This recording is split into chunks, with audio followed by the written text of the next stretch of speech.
Meu nome é Eduardo Cardoso, sou acadêmico do terceiro período B do curso de Direito da Faculdade de Quirinópolis e vou discorrer sobre os sujeitos e objetos do crime na disciplina de Direito Penal 2 sob a orientação do professor Dr. Márcio Borges. Inicialmente, irei falar sobre os sujeitos do crime, que podem ser divididos em sujeito ativo e sujeito passivo. O sujeito ativo ele pode ser definido como aquele que pratica a conduta descrita na lei, como fato típico. Contudo, não é só aquele que pratica a conduta criminosa que é considerado como sujeito ativo. Nós temos os coautores e os partícipes, que também são considerados sujeitos ativos e que de alguma forma colaboram para a prática da conduta criminosa. O sujeito passivo ele pode ser dividido em sujeito comum e sujeito próprio. O sujeito comum é aquele que pode ser praticado por qualquer pessoa, tá? Não exige nenhuma condição especial. Já o próprio, ele exige uma capacidade especial do sujeito e, por exemplo, o funcionário público pratica o crime de peculato. A mãe em estado percural, que pratica o crime de infanticídio. Então, para se praticar o peculato, tem que ser funcionário público. Se não for funcionário público, não existe crime de peculato.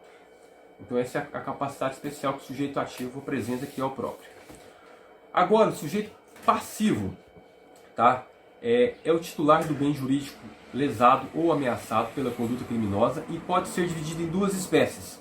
A constante ou formal, que é designada pelo Estado, né, o mandante proibitivo ali do ordenamento jurídico, e nós temos a eventual ou material, tá, que é o titular do interesse penal protegido.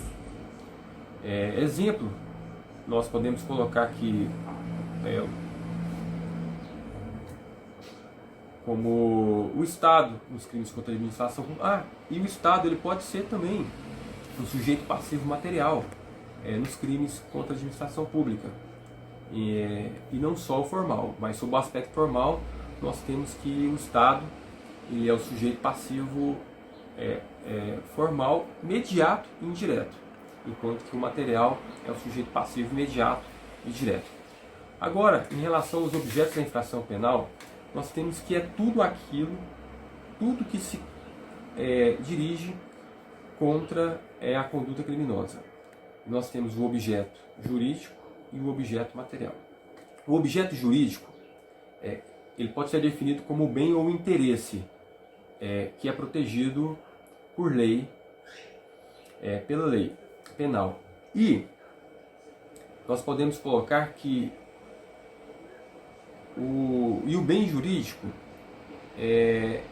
pode ser, como exemplos, a vida, com relação aos crimes de homicídio e infanticídio, a integridade física relacionada ao crime de lesão corporal, a honra aos crimes de calúnia, difamação e injúria, patrimônio aos crimes de furto, roubo, estelionato, saúde pública nos crimes de tráfico de drogas. Agora, com relação ao objeto material ou substancial, ele pode ser definido como a pessoa ou a coisa sobre a qual recai a conduta criminosa. Ou seja, aquilo que a ação delituosa atinge. Ela pode ser direta ou indireta, indicada na figura penal.